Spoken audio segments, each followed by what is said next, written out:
Hello everyone, welcome to episode 1 of Judging Your Maps, the series that I announced just over a week ago.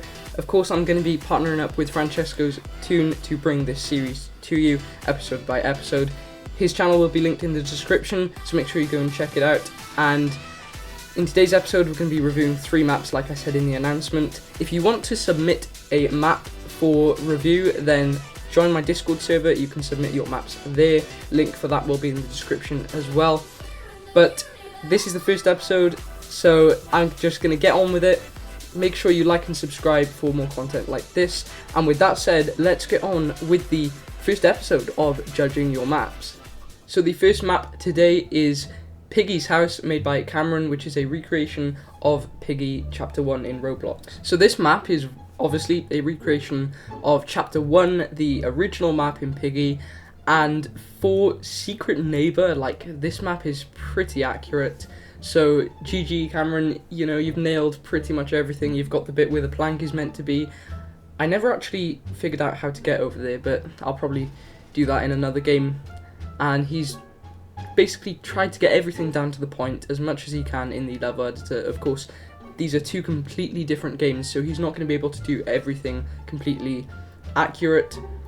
You've got the kitchen here, and I noticed that if that wood texture is supposed to be there, then fine, but I don't know whether that is meant to be there, so maybe you might want to fix that in the next update on the map. Here's the outside. Of course, no shed or anything like that, because, you know, this is Secret Neighbor, so he just had to kind of figure out how to do it without it looking too bad. And honestly, this doesn't look too bad, because, like I said, 2 completely different games, so everything is not going to be completely accurate.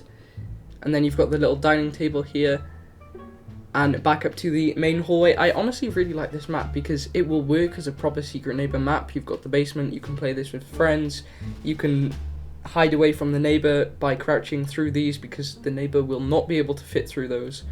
So it will work like Piggy, but in Secret Neighbor, and I really like that. Of course, you've got the garage area down here where the safe is meant to be. Obviously, can't do that. And then you've got this room where I think the hammer spawns in here. I'm not completely sure, but I think the hammer spawns in there.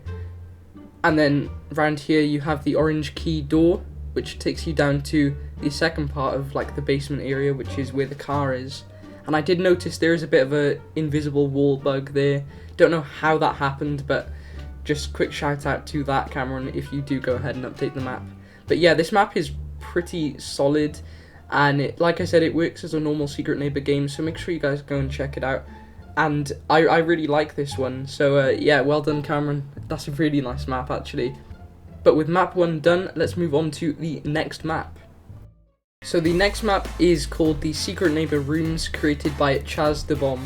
Alright, so this map is basically Chaz's take on like this maze style map, and honestly this has been done really well.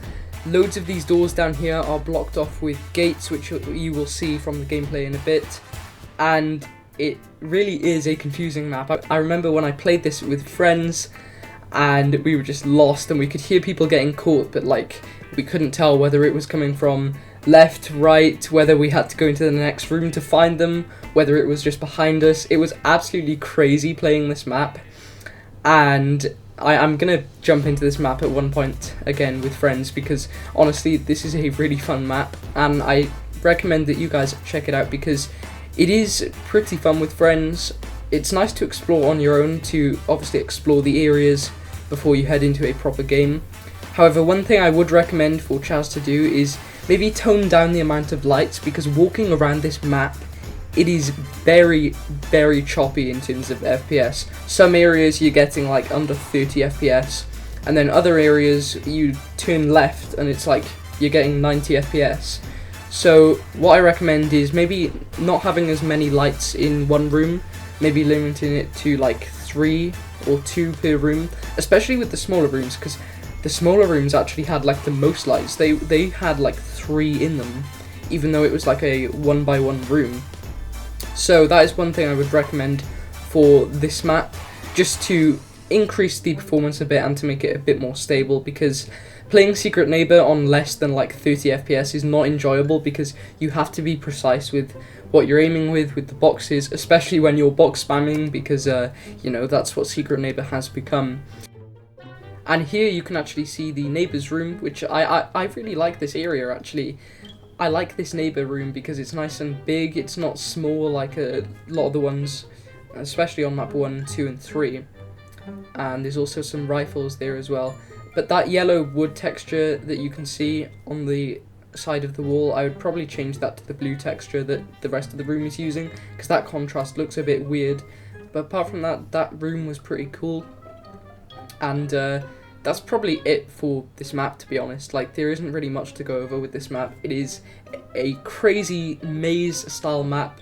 Make sure you guys go and check it out, because I had so much fun playing this, and I definitely think that you guys will if you jump into this map with friends, because of how crazy it is.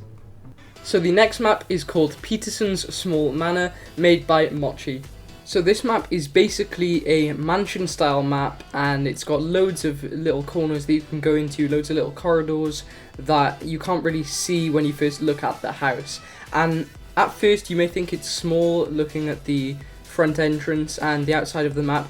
However, once you go further in, there is actually a lot more to explore, and it is just a really cool looking map. Like I said, loads of small areas to explore that you can't really see straight away, and some other small details that you might miss if you just, you know, like run past them. And you've got this really awesome throne like sculpture here, which was really cool. And then you've also got these like kids rooms here, which are once again pretty cool. Like, I really love the feel of this map. It's really cool how it's this mansion and there isn't really anything creepy going on. It is literally just a really big mansion. And something that I especially like is this staircase. Look how good this is. Like, I don't think anyone else has come up with that idea of putting those shelves in a spiral format to make it like one of those staircases that you see in a lot of places. So that is really cool. And of course you've got like this little garage area right here, which that door takes you straight back into the main room of the house. And there's another little area over here where she's actually used the windows to actually act as a double-story window, a two-story window rather, and that works out really well. And of course you've got a view of the main room again, and I just, like I said, I really love the feel of this house. It's absolutely amazing. One thing I did spot as well though is this rug, this carpet is just poking through the door frame a bit, so maybe you want to change that when you go back to updating the map. Completely up to you. So here you have an outside view of basically the house, and it proves my point of how big this actually is. From the front it doesn't even look that big, and then you go around the back or you go inside and it's like, wow, this is massive. There's also this shed area on the outskirts of the map, and once again it's got this really cool staircase which I absolutely love. I can't believe that no one has thought of that before. And you've also got this pretty creepy but pretty awesome like doll thing here, like doll shrine, which is pretty cool. So for the final map of today's episode, that was a really good way to end the episode because this map was really good, honestly. Well done, Mochi, you absolutely nailed it. Of course, you can always go back in and change some stuff like textures if you want in a future patch for the map, because I do that with my map. I just change a few things around every now and again and then re-upload it to the workshop just to vary the gameplay a bit, because that's what it's all about, you know, you don't want the same thing all the way through. So that is the final map of the episode done. Well done, Mochi, that was an amazing map, and I can't wait to see what other maps you go on to create in the future. So that is the end of episode 1 of Judging Your Maps, guys. If you did enjoy watching the video, make sure you smash that like button, and of course subscribe for more content like this. Episode 2 will be hosted on Francesco's channel. Link for that will be in the description. Of course, all social media links will also be in the description, like my Discord and Instagram. Make sure you join the Discord server, of course, to submit maps. Just a quick reminder of that. Or you can DM me or Francesco on Steam.